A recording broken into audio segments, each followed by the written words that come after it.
J'aimerais vous parler de comment le processus de rétablissement peut être une trame pour sélectionner quelles vont être, à quel moment faire quelle intervention.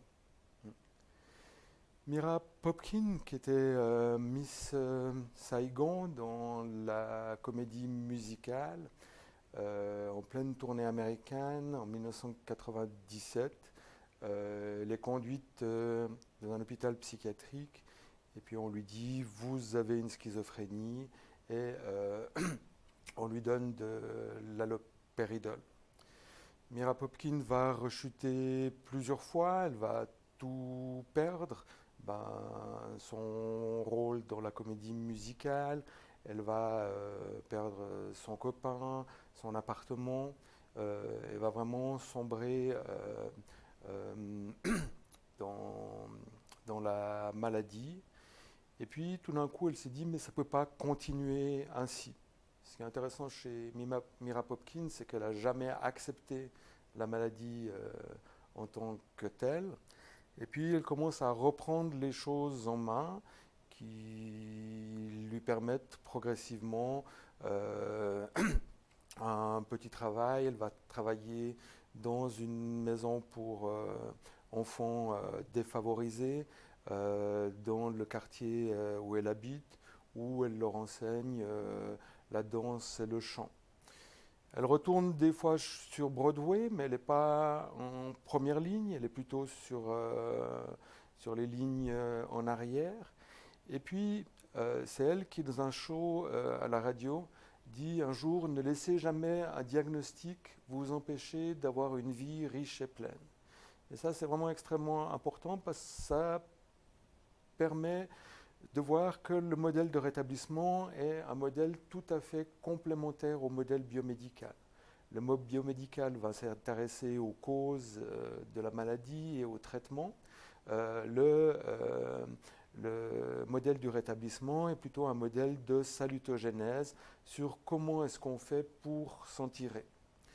Donc le modèle de rétablissement a été construit sur la base de témoignages de personnes qui se disent rétablies de grands troubles psychiatriques. Et ce qui est intéressant, c'est de voir que les personnes qui sont rétablies de la schizophrénie, eh ben, elles se sentent différentes de ce qu'elles étaient avant de tomber malades. Si vous voulez, dans la guérison, vous êtes comme avant, dans le rétablissement, vous êtes comme après.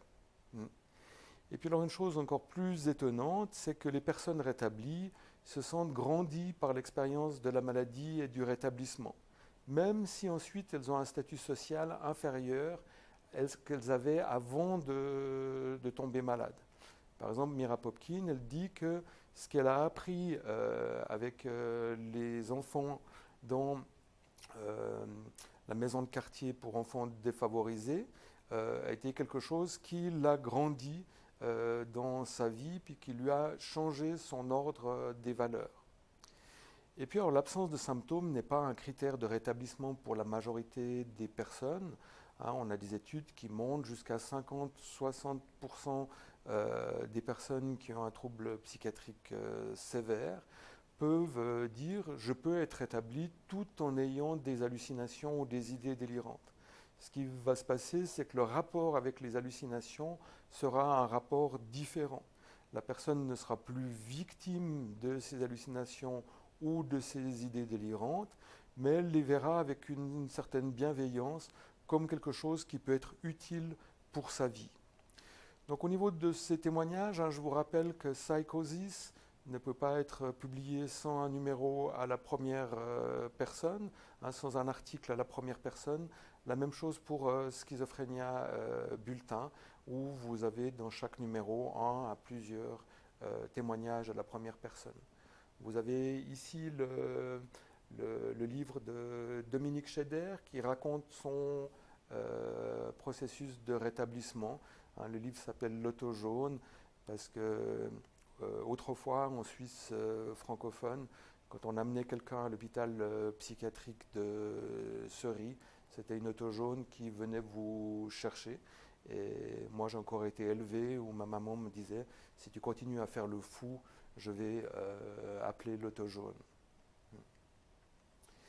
Donc vous voyez que le modèle du rétablissement n'est pas une théorie causale de la maladie mentale ou physique. Ça reste silencieux sur le fait que la maladie est toujours active ou pas. Elle est construite sur la base de l'expérience des usagers et n'est pas forcément liée à la maladie mentale.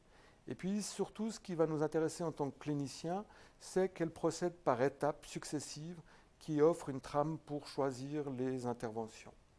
Et puis ces étapes ont été définies de cette manière-là par Rita Andresen. Il y a une première étape qui est l'étape du moratoire, où la personne va avoir la question, mais pourquoi moi? Moi, j'avais envie de devenir ingénieur, j'avais envie de devenir infirmier, médecin, jardinier. Puis tout d'un coup, on vient m'annoncer que j'ai une maladie qui s'appelle la psychose ou qui s'appelle la schizophrénie. Et donc cette première réaction, qui est une réaction de déni, de refus de la maladie, de révolte, de colère, qui peut être du désespoir, est une réponse humaine à l'annonce d'une maladie qui n'a pas très bonne réputation dans le grand public. Donc là, un des problèmes particuliers qu'on a, c'est que les professionnels, souvent dans cette étape, ils veulent donner des médicaments. Et puis donner des médicaments à quelqu'un qui n'est pas malade, ça n'a pas de sens. Donc quand les gens sont en moratoire, la chose essentielle, c'est d'établir le lien, d'évaluer les besoins de la personne pour savoir par quel biais on va pouvoir construire une alliance thérapeutique et avancer avec lui dans le processus de rétablissement. Il y a une deuxième étape qui est l'étape de conscience, où tout d'un coup la personne réalise qu'elle ne peut plus vraiment nier sa maladie parce que la maladie l'empêche de finir ses études, de trouver un travail, de conserver un logement. Donc dans cette phase de conscience, c'est une phase assez dangereuse parce que la personne peut en effet mettre fin à ses jours. Donc dans cette étape-là, ce qui va être extrêmement important, c'est d'injecter des doses massives d'espoir. Donc comment est-ce qu'on fait pour que la personne ait une image qu'il y a différentes étapes, qu'on peut se sortir, qu'on peut se rétablir de troubles psychiatriques sévères. Ensuite, il y a une étape de préparation qui va être particulier par rapport à d'autres maladies, parce que si vous voulez, il y a d'autres maladies où on va se rétablir. Si vous faites un infarctus du myocarde, vous allez devoir vous rétablir, vous serez comme après. Vous allez changer votre rapport aux graisses, à la nicotine, à l'alcool, au stress. Donc ça, c'est la même chose que vont devoir faire des personnes qui souffrent de schizophrénie, mais elles ont une tâche supplémentaire qui va être de distinguer qu'est-ce qui fait partie de moi et qu'est-ce qui fait partie de la maladie. Et c'est particulièrement compliqué avec certains symptômes de la maladie, comme les hallucinations ou les idées délirantes, parce que les hallucinations, elles font partie de la maladie, les idées délirantes font partie de la maladie, mais ce que disent les voix ou le contenu des idées délirantes sont associés à moi. Et donc je dois distinguer qu'est-ce qui est à moi et qu'est-ce qui est à la maladie. Ensuite, il y a une phase de reconstruction où on doit avancer vers nos rêves, notre projet de vie, et puis cette étape de croissance où la personne est rétablie de la maladie. Donc ça, c'est important de comprendre qu'on ne peut pas faire la même chose à chaque moment. Dans la phase de moratoire, on doit engager la personne dans les soins, évaluer ses besoins et ses attentes. Dans la phase de conscience, on doit donner de l'espoir, réduire les problèmes de comorbidité. Dans la phase de préparation, on doit vraiment aider la personne à distinguer qu'est-ce qui fait partie d'elle de qu'est-ce qui fait partie de la maladie. On doit acquérir les habiletés qu'on n'a pas pu acquérir parce que la maladie nous a privés d'un certain nombre d'apprentissages. Dans la phase de reconstruction, on doit soutenir les progrès vers les buts désirés, aider la personne à atteindre ses objectifs. Et puis dans la phase de croissance, la personne elle est rétablie, donc elle mène une vie riche et pleine basée sur l'espoir et l'autodétermination. Donc ces 4 ingrédients, trouver de l'espoir, redéfinir l'identité, trouver un sens à la vie et prendre la responsabilité du rétablissement sont 4 ingrédients qu'on trouve dans la plupart et quasiment presque tous les témoignages de personnes qui se sont rétablies. Nous, en tant que cliniciens, on doit faire attention de ne pas interférer avec ça. Donc, c'est sûr qu'on doit injecter de l'espoir chez le patient et on doit faire attention avec certains messages qu'on passe. Hein, par exemple, un message terrible qu'on va donner au patient, c'est de lui dire qu'il va devoir prendre des médicaments pour le restant de ses jours. Alors d'abord, c'est une information qui n'est pas basée sur des preuves scientifiques, hein, parce qu'on sait qu'un certain nombre de patients n'auront plus besoin de traitement neuroleptique après une certaine période, mais on ne sait pas au point zéro combien de temps la personne va devoir prendre un traitement neuroleptique. Donc ne dites plus aux patients qu'ils vont devoir prendre des médicaments toute leur vie. Redéfinir l'identité, on a une attitude très particulière par rapport à la psychose. Souvent, quand on voit quelqu'un qui a des symptômes psychotiques ou qui partage des symptômes psychotiques, on a tendance à créer une distance avec le patient en précisant qu'on ne partage pas son expérience. Quand on voit quelqu'un qui a des idées suicidaires, on ne lui dit pas « je ne partage pas votre expérience ». On essaye de comprendre pourquoi la personne veut se suicider. Et bien dans la psychose, c'est important de comprendre quand quelqu'un a des idées de persécution, qu'est-ce qui se passe, sur quoi elle se base pour avoir ces idées de persécution, et d'explorer avec elle qu'est-ce qui se passe autour de ça.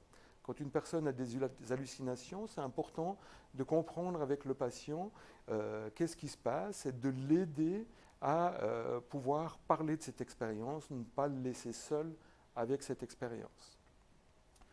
Par rapport à trouver un sens à la vie, j'observe des fois chez les cliniciens, quand un patient dit « j'aimerais avoir une vie riche et pleine », on lui dit des choses comme « mais est-ce que ce ne serait pas bien d'avoir une demi-vie déjà avec ce que vous avez, hein, vous pourriez vous contenter de ça ». Donc on n'a pas le droit de dire aux patients qu'ils n'ont pas le droit d'avoir des rêves. Hein. Si on se lève chaque matin, c'est parce qu'on a des rêves et on doit soutenir les patients dans leurs rêves, les accompagner par rapport à ça. Et puis par rapport à prendre la responsabilité du rétablissement, ben, on doit être d'accord d'accompagner le patient dans la prise de certains risques. On doit parler à sa partie saine, on ne peut pas lui parler comme à un enfant ou comme à une demi-portion. On doit l'aider à développer ses capacités d'autodétermination. Hein, et ce n'est pas par rapport à un choix A ou B, mais qu'est-ce que vous voulez faire, vous, de votre vie.